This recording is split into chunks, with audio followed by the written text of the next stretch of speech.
Hi, everyone. Before we jump into this week's episode, I wanted to let you know about a new program that I've created for you. After coaching dozens of high achieving, hardworking, career focused moms and women who are our executives and leaders, I have learned that there are some tools that I want every woman to know. I teach a lot of it here on this podcast, but I think there's an opportunity to take it a step further.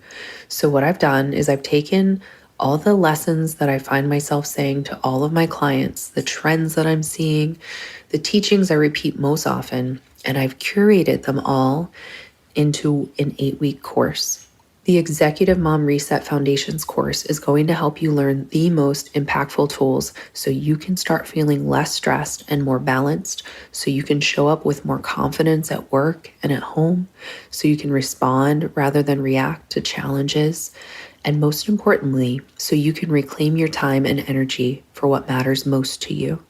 The program will begin October 21st, and if you're interested in joining us, I would really, really love to have you there because I think there's so much opportunity whenever we bring together a group of women to learn together, coach together, and share our experiences together.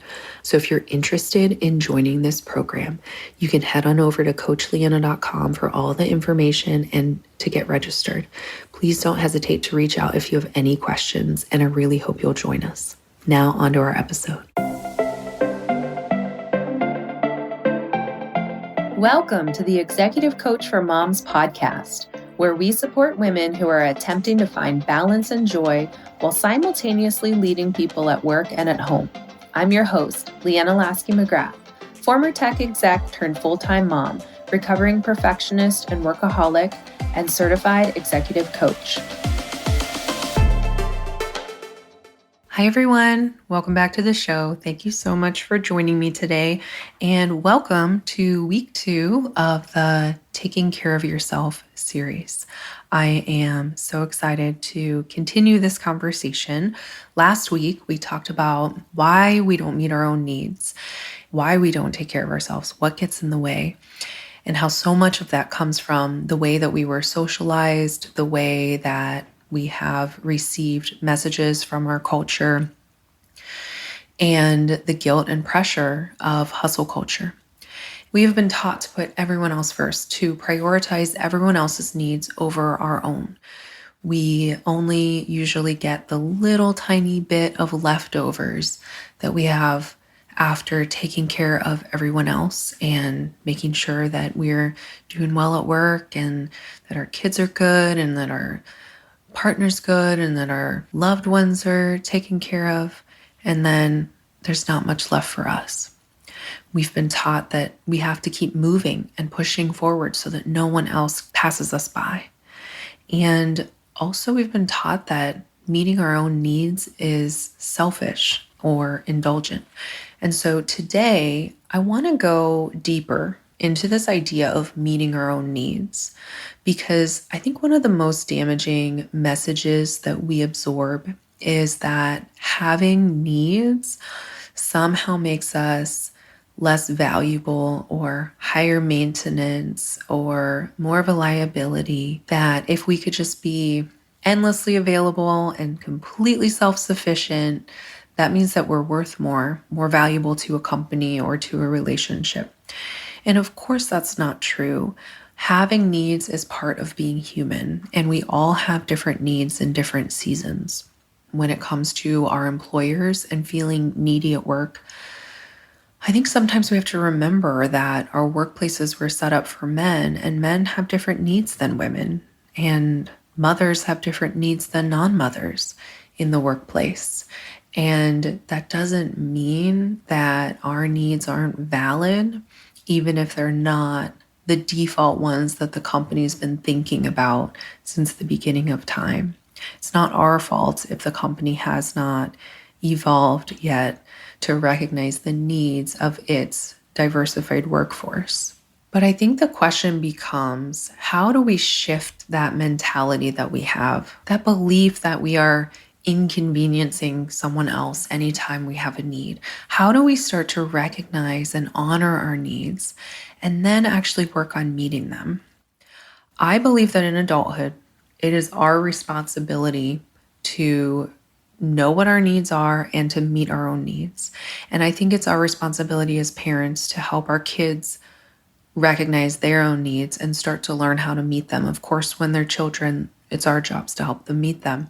But here's the thing, they can only learn that skill from us if we know how to do it. If we aren't modeling what it looks like to listen to our bodies and our minds and tune in to what we need and then prioritize meeting our needs, then they aren't going to learn that skill either. I think especially for our daughters, it's so crucially important that they see us honoring our needs so that they can learn to honor theirs. So why is meeting our needs so important?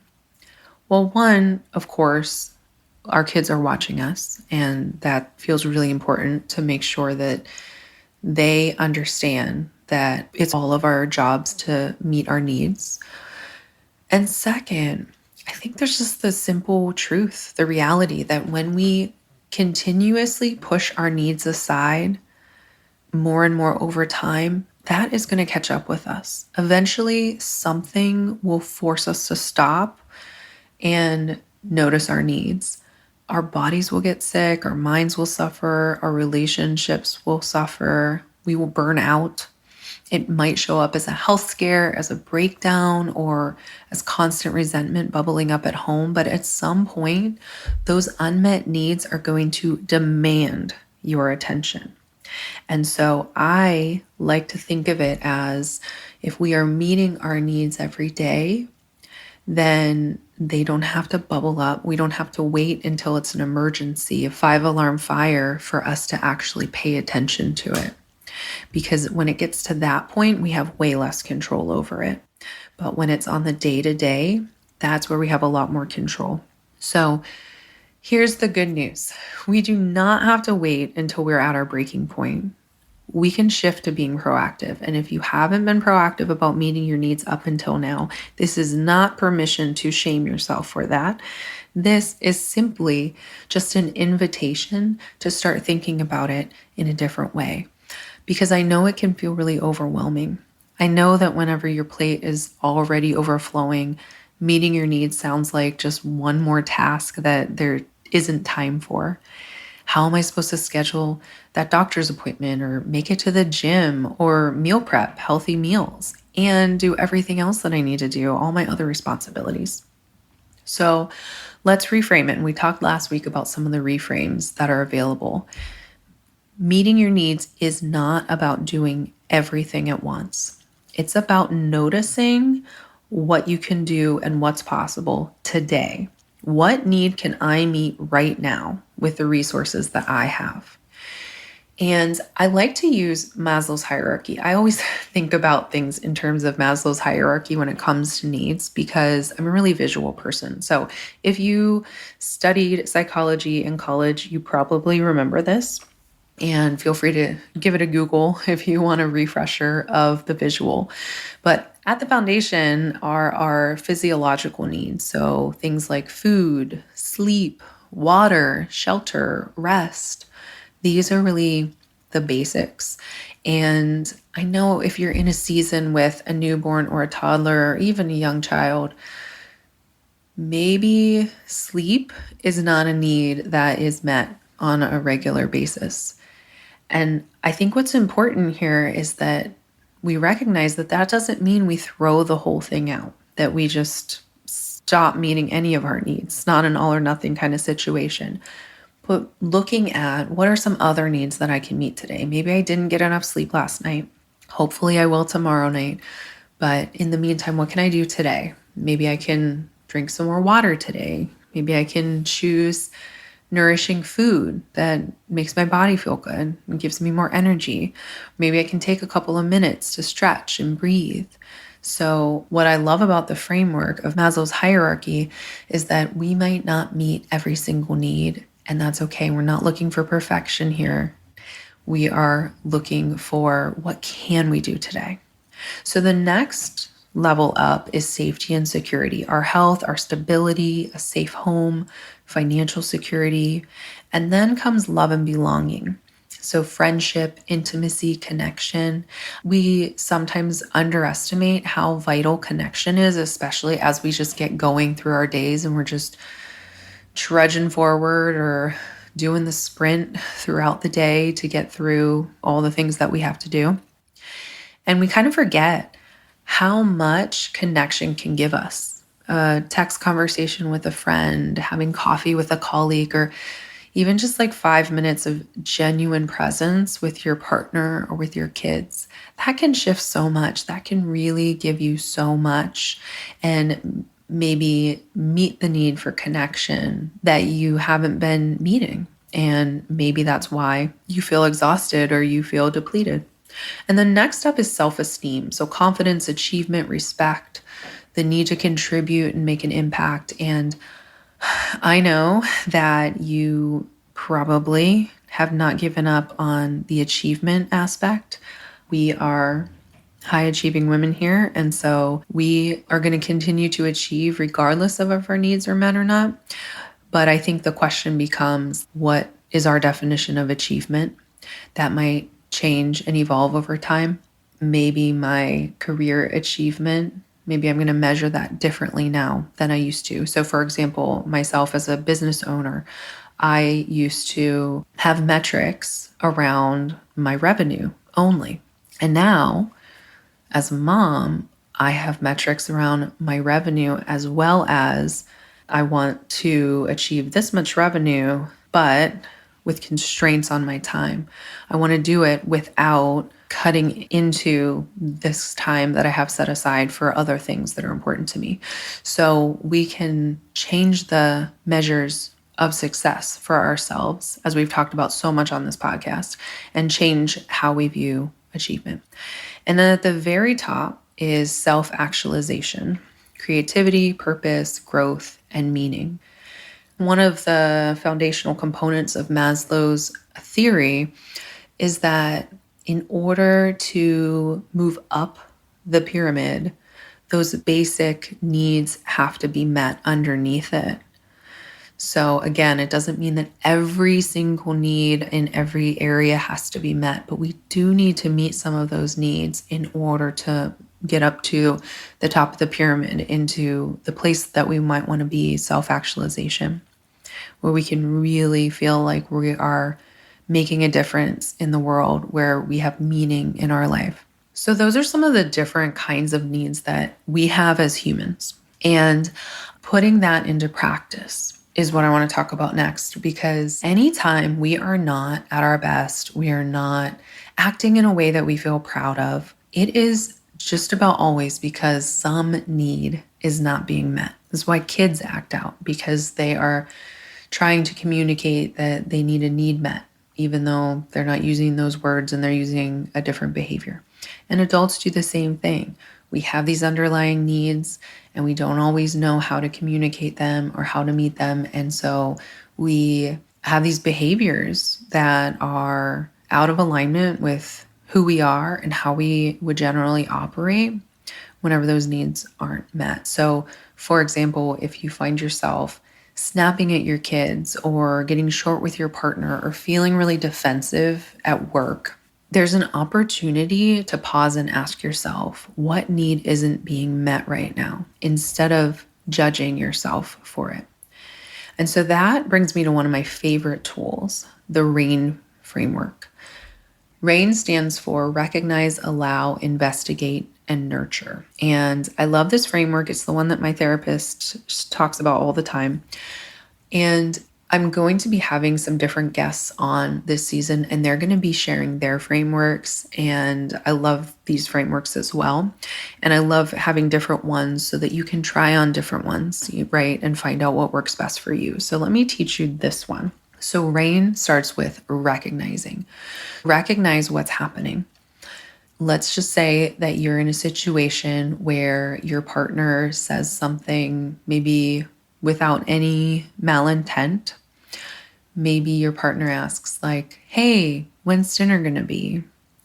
Or what's for dinner tonight? Or some question about dinner.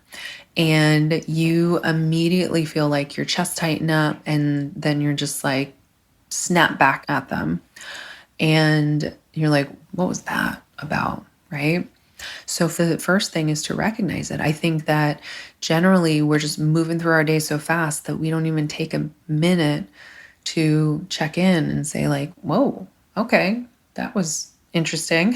So first step is just to recognize, notice when your reaction feels out of character or out of proportion for what's just happened in the moment. And then the next thing is allow it to be there. Allow whatever is there to be present. If you are feeling frustrated in that moment, if you're feeling sad in that moment, if you're feeling angry, just allow it. Instead of trying to rush past it or to shove it down, just give yourself a minute or two to just sit with it. Because when we allow it, then we can start to get curious about it. And that's the third thing, the I, investigate. So we want to investigate with curiosity. What's underneath this? Why did that comment sting so much? What need might be going unmet? And whenever we take some time to just slow down for a minute and let ourselves feel whatever we feel, take a beat, investigate, and figure out like, oh, wow, that was interesting. And then we get curious. And this part is really, really important because I think that so often what we do is we snap and then we feel terrible about it. We feel guilty about it, or we like get more and more fired up about it. Like, how could they possibly think that I would know what's for dinner? Why don't they ever think about this? And why am I the only one who's doing it? Right. And we just like send ourselves down this spiral of anger and unpleasant feelings, or we beat ourselves up because we snapped and we didn't mean to, or we didn't want to, and then we feel guilty about it. But whenever we shift out of judgment and move into a space of curiosity where we are just curiously investigating, like, oh my gosh, that's so interesting. It's like, imagine you're watching your life on a movie screen and you're in the audience, like just watching it play out, and just see what you notice. What's going on there, right? Like just like you would watch a movie, and just kind of try and take away the judgment so that you have more room for the curiosity, because that's where you're going to actually learn something. And then the fourth thing is nurture. You want to nurture yourself with compassion. Whatever need is there that's unmet, you want to give it some love. Whatever feelings are there, you want to just give yourself some understanding and compassion for whatever behavior and whatever thoughts you're having. And remind yourself that it makes sense to feel this way. And then consider what might help, what needs met. So maybe in this situation where my partner's just asked me what's for dinner or when is dinner, I take a minute, I go through rain, and then I get to a point where I realize, you know what? I am just really, really frustrated because I don't feel like we have equally divided the responsibilities. I feel like there's too much on me. I have too much on my plate, and I do not want to be responsible for dinner every night. That's a household responsibility that I would like to figure out a different solution for and not feel like it's always on my shoulders. And so then I have the opportunity to take some action. I've got lots of options here. I can have a conversation with my partner and repair. I can have a conversation with my partner and strategize about, hey, this isn't working for me, and here's why I snapped earlier. I wonder if maybe we can work together to figure something out. Maybe it's that we split the dinner making responsibilities. Maybe it's that we decide to get a meal prep service. Maybe it's that we decide to do takeout a little bit more often. Whatever it might be, you get to decide from that place. But none of that will happen. We aren't going to end up meeting our need if we don't stop for a minute to give ourselves some space to figure out what is that need that needs to be met. And in our next episode, I'll be talking more about how we can advocate for our needs. But here, I just want you to really notice how important it is to get to the root of what the need actually is. Go beyond the behavior, go beyond the initial thoughts. Let yourself get curious and figure out, what is it that you need? and honor that and know that it's valid. If you need something, you need it for a reason. So don't just discount it and say, no, I'm too needy, I'm too high maintenance, whatever kind of stories your brain might offer.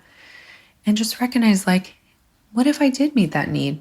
So here's something I want you to remember. I am not suggesting that you flip a switch overnight.